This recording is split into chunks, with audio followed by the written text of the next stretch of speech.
Audio Jungle.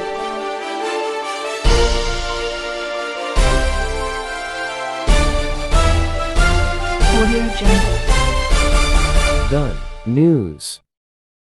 नाज़रीन, वगण शहर जे सूमरा मोहल्ला में हलंदड़ बिजली दौरान सेप्को वारा जी गफ़लत सबब बिजली जे 11,000 वोल्ट जे तारुनि मां ओचितो चिणग किरण सबब ट्रांसफार्मर के बाहि लगी वई, जंहिं सबब लखें रुपयनि जी मालियत जो ट्रांसफार्मर सड़ी रख थी वियो।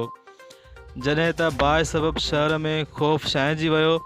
मोहल्ले वासियुनि पारां बर वक़्त सेप्को वारा अमले खे इतलाह ॾिनो, पर सेप्को वारा इंतज़ामिया तरफ़ां बाहि विसाइण लाइ के बि उपाउ न वरिता विया। बाद में मोहल्ले वासियुनि पंहिंजी मदद पाण त बाहि विसाइण जी कोशिश कई, पर बाहि विसामण बदिरां पूरे ट्रांसफार्मर खे तेज़ीअ सां वकोड़े वई, जंहिं सबब ट्रांसफार्मर धमाके सां फाटी पियो। जॾहिं त बाहि ऐं धुएं सबब मोहल्ले ऐं शहर वासी ख़ौफ़ ऐं हिरास में मुब्तला थी घरनि ताईं महदूद थी विया।